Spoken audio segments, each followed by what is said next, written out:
Good evening friends. Current affairs সেকশনে আজকে আমরা দেখতে পাচ্ছি আমাদের টপিক কি আজকে আছে। আমাদের টপিক আজকে যেটা হচ্ছে সেটা হচ্ছে গিয়ে national register of citizen, NRC. NRC actually এখন করোনার আবহে এই বিষয়টা এখন একটুখানি ধামাচাপা আছে পড়া। এনআরসি যদিও এই সমস্ত কিছু সমস্যা শেষ হয়ে যাওয়ার পর আর কি আমার এই জিনিসটা কিন্তু মাথা চাড়া দিয়ে উঠবেই, ঠিক আছে। আচ্ছা, ফর এক্সাম পার্সপেক্টিভ মানে আমাদের পরীক্ষার আবহে এই জিনিসটা খুবই গুরুত্বপূর্ণ আর কি, ঠিক আছে। আচ্ছা দেখো, আজকে আমরা এই জিনিসটা বোঝার চেষ্টা করব যে এনআরসি বিষয়টি কি এবং এনআরসি কি করে হলো, কেন হলো, কি জন্যই বা হলো। এনআরসি কি অ্যাকচুয়ালি গোটা ভারতের জন্য নাকি শুধু আসামের জন্য? ওকে, আচ্ছা দেখো তাহলে টপিক হচ্ছে তোমার NRC, national register of citizen, 1955 সালের সিটিজেনশিপ অ্যাক্ট। আচ্ছা দেখো, সংবিধান পড়ার সময় আমরা কিন্তু অলরেডি পড়েছি যে সিটিজেনশিপ অ্যাক্টটা কি, 1955 সালের একদম সিটিজেনশিপ অ্যাক্টে কি বলা হয়েছে, ঠিক আছে। 1955 সালের সিটিজেনশিপ অ্যাক্টে একদম বলা হয়েছে যেটা যে 5 ভাগে ভারতের নাগরিকত্ব পাওয়া যায়, ঠিক আছে। By birth, by descent, by registration, by naturalisation and by incorporation of territory, 5 ভাগে ভারতের নাগরিকত্ব পাওয়া যায়। আচ্ছা দেখো, এনআরসি কি এই সিটিজেনশিপ অ্যাক্টকে ভায়োলেট করছে, এটা নিয়ে কিন্তু সুপ্রিম কোর্টে অনেক মামলা হয়েছে, ঠিক আছে। দেখো, এই সিটিজেনশিপ অ্যাক্ট 1955 সালে হয়, সেটা অ্যামেন্ড হয়, পরিবর্তিত হয় কিন্তু 4 বার, 1986, 2003, আচ্ছা তারপরে 2005 এবং 2015 আগে, ঠিক আছে। তাহলে এখানে বিষয়টা হচ্ছে যে 1955 সালের আগে তোমার নাগরিকত্ব আইন পাশ হওয়ার পর 4 বার সেটা সংশোধিত হয় আর কি, ঠিক আছে। আচ্ছা 1986, 2003, 2005 এবং 2015, ঠিক আছে। এখানে বলছে দেখো যে 31 আগস্ট 2019, 31 আগস্ট 2019 আগে, ঠিক আছে। 2019 সালে 2019 এর হচ্ছে তোমার 31 আগস্ট কি হয়, 2019 এর 31 আগস্ট 2019 এর 31 আগস্ট আসামে এনআরসি চূড়ান্ত তালিকা পেশ হয় 2019 এ কিন্তু, হ্যাঁ পেশ হয়। আচ্ছা, এই পরিস্থিতিতে দেশের অন্যতম আলোচ্য বিষয়বস্তু হয়ে ওঠে তোমার এনআরসি। আচ্ছা, সুপ্রিম কোর্টে আবেদন করা হয় যে যারা 1971 সালে, ভালো করে ডেটগুলো খেয়াল করো, হ্যাঁ বলছে যারা 1971 সালের 24 মার্চের থেকে 1987 সালের জুলাই মাস পর্যন্ত, ওকে। তাহলে ব্যাপারটা কি হচ্ছে দেখো, বুঝে দিয়ে এগুলো আমরা তাহলে এবার দেখছি বিষয়গুলো কি কি হচ্ছে, ঠিক আছে। সুপ্রিম কোর্টে যে কেসটা হয় তাতে কি হয় বলা, ঠিক আছে। সুপ্রিম কোর্টে যে কেসটা হয় তাতে বলা হয় যে 1971 সালে 1971 সালের আগে তোমার 24 মার্চ, ঠিক আছে। 1971 সালের 24 মার্চ থেকে আগে তোমার 1987 সালের জুলাই, 1987 এর জুলাই মাসের মধ্যে, ঠিক আছে। তাহলে 1971 সালে 24 মার্চের পর থেকে 1987 সালে জুলাই মাসের মধ্যে আর কি ভারতে জন্মেছেন, কিন্তু যাদের পুরুষের কোনো সংযোগ পাওয়া যাচ্ছে না, ঠিক আছে, তাদেরকে দেশের নাগরিক হিসেবে গণ্য করা হোক। কিন্তু শীর্ষ আদালত এই আবেদন খারিজ করেন এবং ভারতের অন্য যে কোনো রাজ্যে জন্মালে ভারতীয় নাগরিক হিসেবে গণ্য হওয়া যায়, ঠিক আছে, এটাকে তারা কিন্তু মান্যতা দেয় নাকি, ঠিক আছে। এবং আসামের ক্ষেত্রে কিন্তু এই আইন, যে আসামের জন্য যে আইনটাকে রাখা হয়েছিল সেই আইনটা কিন্তু ভিন্ন, ওই জন্য সুপ্রিম কোর্ট এটাকে কিন্তু বাতিল করা হয়। আসাম অন্যান্য রাজ্য থেকে অনেক ক্ষেত্রেই আলাদা আছে। নাগরিকত্ব কিভাবে স্থির হয়, এবার দেখো একটা বিষয় আমাদের খুব ইম্পর্টেন্ট, নাগরিকত্ব কিভাবে স্থির হয় হচ্ছে একজন ব্যক্তির সঙ্গে রাষ্ট্রের সম্পর্ক নির্ধারণ করে নাগরিকত্ব, ওকে। তাহলে স্টেট থেকে মানে আমি যে ভারতের নাগরিক, ঠিক আছে, এটা অর্থাৎ ভারতের সঙ্গে আমার সম্পর্কটা কি, আমার বর্ন অ্যান্ড ব্রড আপ কি ইন্ডিয়াতে, যদি ইন্ডিয়াতে হয়, বা আমার বর্ন অ্যান্ড ব্রড আপ যদি ভারতের বাইরেও হয় কিন্তু আমার বাবা মা যদি ভারতীয় হয়, তাহলে সেক্ষেত্রে অথবা আমার বাবা মার মধ্যে যে কোনো একজন যদি ভারতীয় হয় সেক্ষেত্রে আমি কিন্তু ভারতীয় বলে গণ্য হবো। তাহলে এখানে বলছে দেখো, একজন ব্যক্তির সঙ্গে রাষ্ট্রের সম্পর্ক নির্ধারিত হয় নাগরিকত্বের মারফত। আচ্ছা, রাষ্ট্র এবং আইন দিয়ে কিন্তু এর সূচনা এবং পরিসমাপ্তি। এই গোটাটাই হচ্ছে কিন্তু রাষ্ট্রকে ঘিরে, মানুষকে কেন্দ্র করে নয়। মানুষ কোথায় থাকবে না থাকবে সেটা কিন্তু মানুষের দিক থেকে বিচার না করে রাষ্ট্রের দিক থেকে এখানে বিচার্য বিষয় হচ্ছে। নাগরিকত্বের ধারণা হচ্ছে কিন্তু আসলে বর্জনে, মানে তোমাকে বাদ দেওয়া হবে, ওকে। এক্ষেত্রে অনাগরিকদের কিন্তু বর্জন করা হয়, মানে তুমি যদি ক্রাইটেরিয়া ফুলফিল করতে না পারো তাহলে কিন্তু সেক্ষেত্রে তোমাকে বর্জন করা হবে বা বাতিল করা হবে। আচ্ছা, নাগরিকত্ব স্বীকৃতির জন্য দেখো দুটো পরিচিত নীতি আছে, হ্যাঁ। এই পদ্ধতিতে নাগরিকত্বকে স্বীকৃতি দেওয়া হয়, একটা হচ্ছে জন্মস্থানের হিসাবে, অন্যটা হচ্ছে তোমার রক্তের সম্পর্কের চিহ্ন মোতাবেক। আচ্ছা, 1928 সালে 1928 সালে তোমার মতিলাল নেহেরু কমিটির সময় থেকেই ভারতীয় নেতৃত্ব জন্মস্থানের স্বীকৃতিটাকে আধুনিক মনস্ক বলে মনে করেন। ওকে, আচ্ছা, অন্য ধারণাগুলি কিন্তু সেক্ষেত্রে বাতিল হয়ে গেছে। ঠিক, ওকে। আচ্ছা, নেক্সট পয়েন্টে বলছে দেখো, নাগরিকত্ব সংবিধানের আওতাভুক্ত এবং কেবলমাত্র সেটা হচ্ছে কিন্তু সংসদের এখতিয়ারের মধ্যে পড়ে। তাহলে নাগরিকত্ব বিষয়টা হচ্ছে তোমার সংবিধানের আওতাভুক্ত এবং কেবলমাত্র এটা তোমার সংবিধানের এখতিয়ারের মধ্যে কিন্তু পড়ে। সংবিধানে নাগরিকত্ব প্রত্যেক কিন্তু কোনো সংজ্ঞা নেই আর কি, সেই অর্থে। ঠিক আছে, মানে 5 ভাবে নাগরিকত্ব হওয়া যায় তা বলা আছে, কিন্তু নাগরিকত্ব যে ডেফিনেশনটা সেটা কিন্তু সংবিধানের সঙ্গে কিন্তু উল্লেখ নেই। শুধুমাত্র বলা আছে সংবিধানের 5 থেকে 11তম আর্টিকেল, সংবিধানের 5 থেকে 11তম আর্টিকেল আছে। ঠিক আছে, সংবিধানের 5 থেকে 11তম আর্টিকেল অনুচ্ছেদে কারা নাগরিকত্বের আওতায় পড়বেন তার বিভিন্ন ধাপ স্থির করা হয়েছে। আচ্ছা, সংবিধানের অন্য সংস্থানগুলি 1950 সালের 26শে জানুয়ারি কার্যকর হলেও এই ধারাগুলি কিন্তু লাগু হয়ে যায় অনেক আগে থেকেই, অর্থাৎ 1949 সালের 26শে নভেম্বর থেকেই আগে। ঠিক আছে, আচ্ছা, তবে সংবিধানের 11তম মানে 5 থেকে 11 এটা তোমার আর্টিকেল, সংবিধানের 11তম অনুচ্ছেদে বলা হয়েছে দেখো যে কোনো পরিস্থিতি সংবিধানের নাগরিকত্ব দেওয়া বা বর্জন করার ক্ষমতা কিন্তু হ্রাস করতে পারবে না। অর্থাৎ তোমার এখানে বলছে দেখো যে সংবিধানে যেটা বলা আছে ওকে, কিন্তু সংসদে কিছু স্পেশাল পাওয়ার আছে যার সাহায্যে তারা কিন্তু নাগরিকত্বের ধারা নিজেরা চেঞ্জ করতে পারবে। তাহলে এখানে কি বলছে দেখো, সংবিধানের 11তম অনুচ্ছেদে বলা হচ্ছে যে কোনো পরিস্থিতি কিন্তু সংসদে মানে পার্লামেন্টে নাগরিকত্ব দেওয়া বা বর্জন করার ক্ষমতা হ্রাস করতে পারবে না। অর্থাৎ সংবিধানে নাগরিকত্ব সম্পর্কিত যেসব সংস্থান আছে প্রয়োজনে তার বিপরীতেও কিন্তু পার্লামেন্ট হাঁটতে পারে। আচ্ছা, 1955 সালে সিটিজেনশিপ অ্যাক্ট পাশ হওয়ার পর তা 4 বার কিন্তু সংশোধিত হয়েছে। আগে আমরা বললাম দেখো 4টে সাল এখানে উল্লেখ ছিল, 1986, 2003, 2005 আর 2015।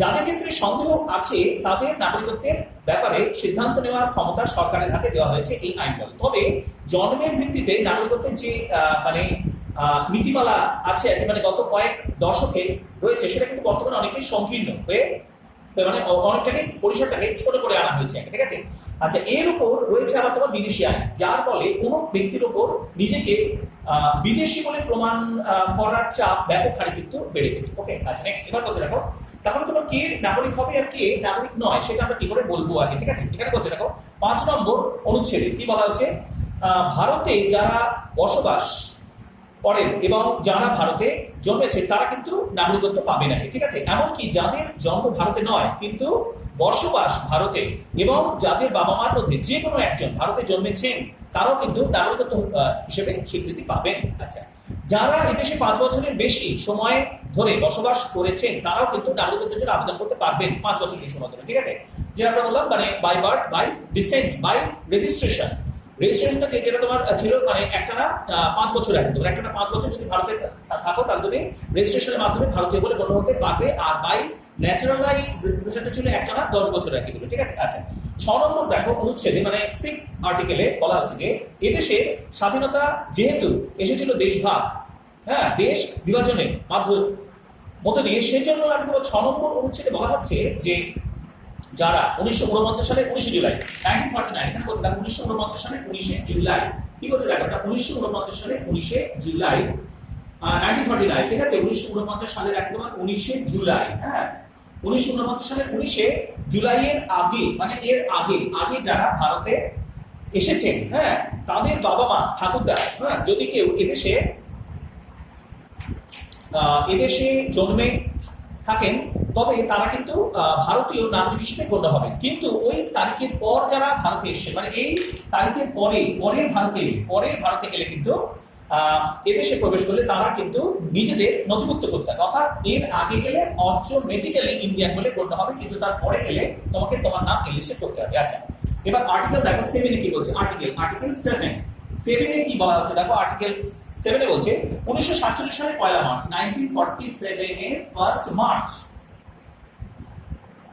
বলা হচ্ছে দেখো 1947 সালের 1 মার্চের পর যারা পাকিস্তানে চলে যান, 1947 সালের 1 মার্চের পর যারা পাকিস্তানে চলে যান কিন্তু তারপর আবার পুনর্বাসনের সার্টিফিকেট নিয়ে ফেরত আসেন তারাও কিন্তু নাগরিক বলে গণ্য হবেন। যারা পাকিস্তান থেকে এদেশে এসে উদ্বাস্তু বলে পরিচিত হয়েছেন তাদের প্রতি আইন বেশি সহানুভূতিশীল। আচ্ছা, তুলনায় দোলাচলে পড়ে মানে যারা মানে সমস্যায় পড়ে পাকিস্তানে গিয়ে আটকে পড়েছিলেন বা দ্রুত সেখান থেকে এদেশে ফিরে আসার সিদ্ধান্ত নেন তাদের প্রতি কিন্তু আইন সহানুভূতি কম। মানে যারা কোনো কারণে পাকিস্তানে গিয়ে পুনর্বাসন সার্টিফিকেট নিয়ে এদেশে এসেছেন, আইন কিন্তু তাদের পক্ষে অনেকটা সহানুভূতিশীল, কিন্তু যাদের এই সার্টিফিকেট নেই তাদের ক্ষেত্রে কিন্তু আইন খুব একটা বেশি সহানুভূতিশীল নয়।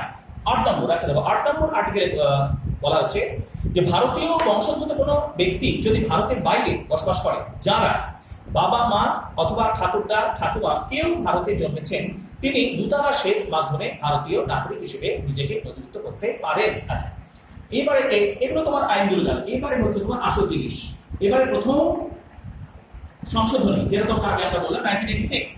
দেখো এখানে বলছে 1986 এর প্রথম তোমার অ্যামেন্ডমেন্ট এর। আচ্ছা, 1986 সালে তাহলে প্রথম সংশোধনীতে কি বলা হচ্ছে? বলা হচ্ছে দেখো, ভারতে জন্মসূত্রে ভারতীয় নাগরিকত্বের যে ব্যাপকতর ধারণা তা কিন্তু 1986 এর সংশোধনীতে অনেকটাই কিন্তু খর্ব করা হচ্ছে, মানে কমিয়ে দেওয়া হচ্ছে আর, ঠিক আছে। এই সংশোধনীতে শর্ত আরোপ করে বলা হচ্ছে যে যারা 1950 সালের 26শে জানুয়ারি বা তারপর থেকে 1987, তাহলে 1950 সালের 26শে জানুয়ারি, 1950 এ তোমার 26শে জানুয়ারির পর থেকে, ঠিক আছে, 1950 সালের 26শে জানুয়ারির পর থেকে 1987 মানে 1987 সালের আগে, তোমার 1987 সালে 1 জুলাইয়ের আগে জন্মেছেন তারা কিন্তু ভারতীয় নাগরিক বলে গণ্য হবে। যারা 1927 সালের 1 জুলাইয়ের পর থেকে 2003 সালে 1987, আবার দেখো 1987 1 জুলাইয়ের পর থেকে 2003 সালের 4 ডিসেম্বরের আগে জন্মেছেন, তারা কিন্তু ভারতে জন্মালেও জন্মকালীন সময় তাদের বাবা বা মা এই ভারতের নাগরিক হতেন। তাহলে দেখো 1986 সালের সংশোধনীতে কি বলা হচ্ছে? বলা হচ্ছে 1950 সালের 26শে জানুয়ারি বা তারপর থেকে 1987 সালের 1 জুলাইয়ের আগে যারা জন্মেছেন তারা ভারতীয় নাগরিক হিসেবে গণ্য হবে। কিন্তু যারা 1987 সালের 1 জুলাইয়ের পর থেকে 2003 সালের 4 ডিসেম্বরের আগে জন্মেছেন, মানে এই টাইম স্প্যানটায় জন্মেছেন, জন্মকালে তাদের বাবা মাকে কিন্তু অবশ্যই ভারতীয় নাগরিক হতে হবে। আচ্ছা, নেক্সট হচ্ছে তোমার 2003 সাল। 2003 সালে আবার দেখো যে অ্যামেন্ডমেন্ট হলো, তাতে বলা হচ্ছে আচ্ছা 2003 সালে তৎকালীন এনডিএ সরকার বাংলাদেশ থেকে অনুপ্রবেশের কথা মাথায় রেখে এই আইনকে আরো কঠোর করে।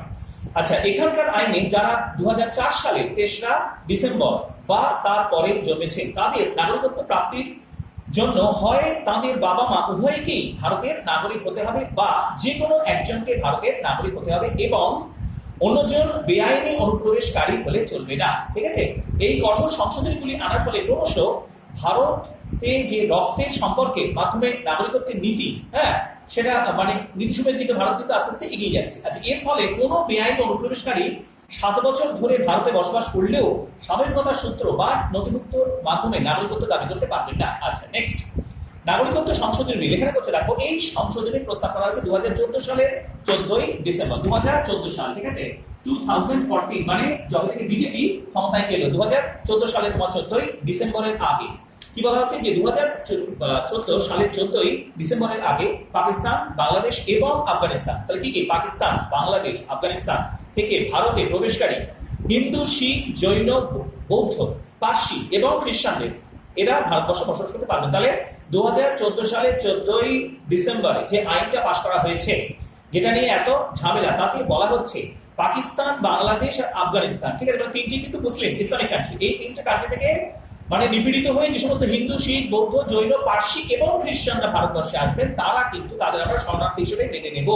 এরা মাত্র 6 বছর ভারতে থাকলেই নাগরিকত্বের আবেদন করতে পারবেন। ন্যাচারালাইজেশন প্রসেসে যেটা তোমার 10 বছর আছে বলা, এরা কিন্তু ওটাকে কমিয়ে 6 করা হয়েছে। 6 বছর ভারতে থাকলেই তারা কিন্তু নাগরিকত্বের আবেদন করতে পারবে। এই ধরনের অভিবাসীদের জন্য পাসপোর্ট আইন এবং বিদেশি আইনও ছাড় দেওয়া হয়েছে 2টি নোটিফিকেশনের মাধ্যমে। আসামের বেশ কিছু সংগঠন এই বিলে বিরোধিতা করেছে, কারণ এই বিলের ফলে বাংলাদেশি হিন্দু বেআইনি অনুপ্রবেশকারীরা নাগরিকত্ব পেয়ে যাবে, মানে তাদের আসামের সমস্যাটা হচ্ছে দেখো, আসাম প্রথম থেকে কিন্তু বাঙালি বিদেশি আগে, ঠিক আছে। কাজেই বাংলাদেশি মানে লোক হলে সেই হিন্দু হোক না কেন তাতে কোনো অসুবিধা নেই, আসাম কিন্তু সেটা চাইছে না। আচ্ছা, আসামের সমস্যাটা কি বলছে দেখো, বেআইনি অনুপ্রবেশ কারীদের বিরুদ্ধে চলা আসাম আন্দোলনের জন্ম হয়, আসাম মানে জন্ম দিয়েছিল এখন তোমার আসাম চুক্তি, আসাম প্যাক্ট, আচ্ছা, যাতে স্বাক্ষর করেন আন্দোলনের নেতারা এবং রাজীব গান্ধী সরকার।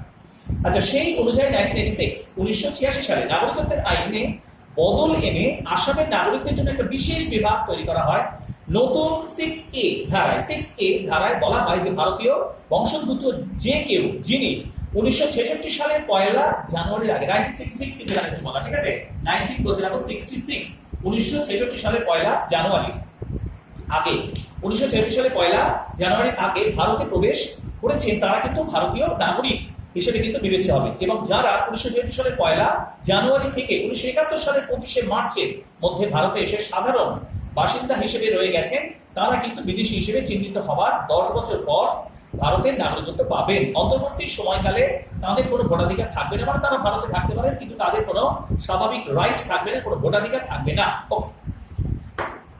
বিদেশি চিহ্নিত করা হবে বেআইনি অনুপ্রবেশকারী আইন অনুযায়ী, মানে 1983 মানে 1983 সালের যে আইন তা বলে, যা কেবল আসামের জন্য প্রযোজ্য, ঠিক আছে। সারা দেশের জন্য এক্ষেত্রে কিন্তু 1986 সালের বিদেশি আইন, তাহলে আসামের জন্য 1983 সালের বিদেশি আইন আর সারা দেশের জন্য 1986 সালের বিদেশি আইন প্রযোজ্য হবে। আচ্ছা, প্রথম আইনে দেখো সংস্থান অনুসারে বেআইনি অনুপ্রবেশকারীদের ফেরত পাঠানো কিন্তু দুষ্কর।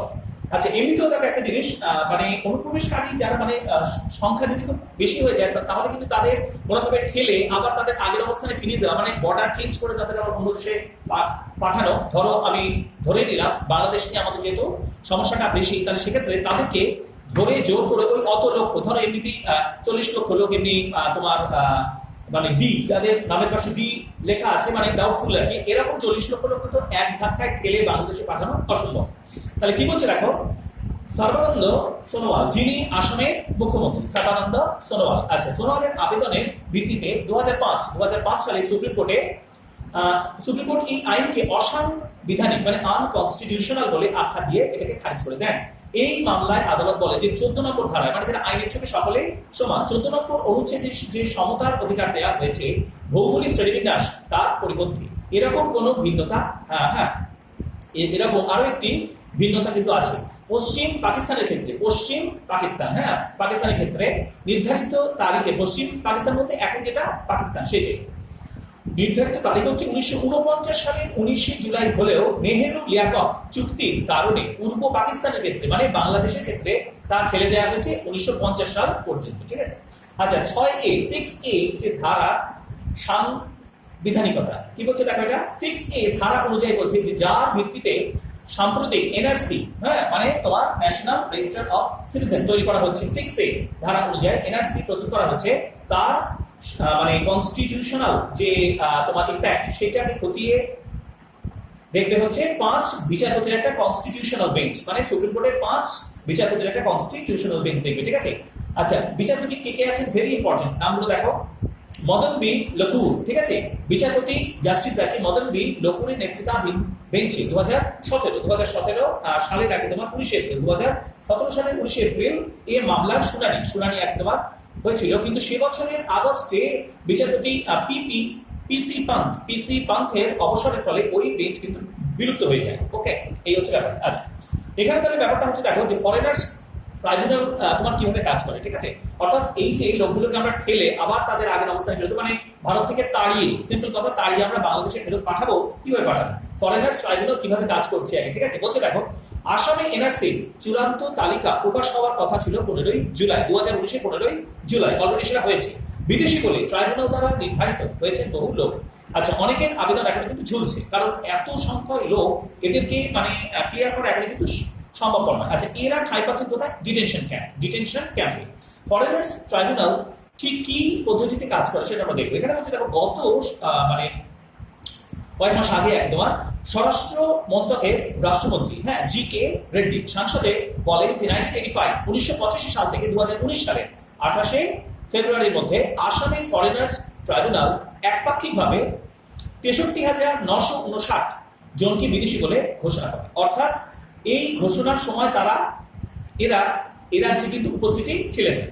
রাজ্য সরকারের পক্ষ থেকে সুপ্রিম কোর্টে জমা দেওয়া হলফনামায় এবং এবছর বিধানসভায় জমা দেওয়া তথ্যানুসারে ফরেনার্স ট্রাইব্যুনাল 1985 আগস্ট থেকে 2018 মধ্যে 1,03,674 জনকে বিদেশি বলে ঘোষণা করে। এর সঙ্গে যুক্ত হবে 2019 ফেব্রুয়ারি পর্যন্ত 63,959 জনের নাম, যাদের একপাক্ষিকভাবে ওয়ান সাইডেড বিদেশি বলে গণ্য করা হয়েছে বা ঘোষণা করা হয়েছে। ওকে, ফরেনার্স ট্রাইব্যুনাল এখানে কিভাবে কাজ করবে না বলছে দেখো আসামের বেআইনি উদ্বাস্তুদের চিহ্নিত করার ব্যাপারে এই সংস্থা অত্যন্ত গুরুত্বপূর্ণ ভূমিকা পালন করছে এবং 15ই জুলাই 2019 15ই জুলাই যে অন্তিম NRC national register of citizens প্রকাশিত হতে চলেছে মানে অলরেডি হয়ে গেছে একদম তার জেরে এই সংস্থা এখন কিন্তু সকলের নজরে আছে। এখন 100 ফরেনার্স ট্রাইব্যুনাল কিন্তু গঠন করা হয়েছে, 100 ফরেনার্স ট্রাইব্যুনাল গঠিত হয়েছে। পয়লা সেপ্টেম্বর থেকে মানে আরো 200 ফরেনার্স ট্রাইব্যুনাল কিন্তু কার্যকর হবে। ওকে, আচ্ছা, তাহলে এটি একটি আধা বিচার বিভাগীয় ব্যবস্থা, ঠিক আছে। এদের কাজ হচ্ছে কিন্তু 1946 সালের ফরেনার্স অ্যাক্ট অনুযায়ী কোন ব্যক্তি বিদেশি কিনা সেটা নির্ধারণ করা। 1964 সালের কেন্দ্র ফরেনার্স ট্রাইব্যুনাল আদেশ জারি করে এবং আইনের 3 ধারায় ওই নির্দেশ জারি করা হয়। আচ্ছা, ফরেনার্স ট্রাইব্যুনালে দু ধরনের বিচার হয়ে থাকে। একটা হচ্ছে দেখো প্রথমত সীমান্ত পুলিশ যাদের নাম উল্লেখ করে এবং ভোটার তালিকায় যাদের নামের পাশে ডি অর্থাৎ ডাউটফুল কথাটা লেখা আছে তাদেরকে চিহ্নিত করা। আচ্ছা, এবার বলছি দেখো ফরেনার্স ট্রাইব্যুনাল কি পরিস্থিতিতে এইরকম আর কি তোমার আদেশ জারি করতে পারে। ওকে, এখানে বলছে দেখো যে ফরেনার্স অ্যাক্টের 9 নম্বর ধারা অনুযায়ী কোনো ব্যক্তি বিদেশি কিনা তা প্রমাণ করার দায় হচ্ছে সংশ্লিষ্ট ব্যক্তির উপরই কিন্তু বর্তায়। রাষ্ট্রের এক্ষেত্রে কোনো দায় নেই। তুমি ব্যক্তি মানে তুমি একজন ইন্ডিভিজুয়াল পারসন, তুমি দেশি না বিদেশি এটা প্রমাণ করার দায় কিন্তু তোমার, রাষ্ট্রের নয়। আচ্ছা, ফরেনার্স ট্রাইব্যুনালের একজন প্রাক্তন সদস্য তিনি বলে নাকি যে যেহেতু এই প্রমাণের দায়িত্ব আগে তোমার সংশ্লিষ্ট ব্যক্তির উপরই বর্তায়, ফলে তিনি যদি ট্রাইব্যুনালে উপস্থিত না হন বা পলাতক হন তাহলে কিন্তু ট্রাইব্যুনালের সদস্য একপাক্ষিকভাবে কিন্তু রায় দিয়ে দেয়। ঠিক আছে, তাহলে দেখো সমস্যাটা এখানে কিন্তু বিরাট। এর আগে 1983 সালে বেআইনি উদ্বাস্তু মানে ট্রাইব্যুনাল কর্তৃক নির্ধারিত আইন অনুযায়ী কোনো ব্যক্তির জাতীয়তা প্রমাণের দায় হচ্ছে অভিযোগকারীর উপরেই ন্যস্ত আছে। 2005 সালে সর্বানন্দ সোনোয়াল মানে যিনি আসামের চিফ মিনিস্টার বনাম ভারত যুক্তরাষ্ট্র মামলায় সুপ্রিম কোর্ট ওই আইন কিন্তু বাতিল করে দেয় এবং বলে যে এই আইনের জন্য বেআইনি উদ্বাস্তুদের চিহ্নিত করতে এবং তাদের বিতরণ করতে সমস্যা হচ্ছে, কারণ রায়টা কিন্তু একপাক্ষিক হচ্ছে। ঠিক আছে, আচ্ছা, এখানে কথা বলছে কোন পরিস্থিতিতে একপাক্ষিক নির্দেশ জারি করা হয়।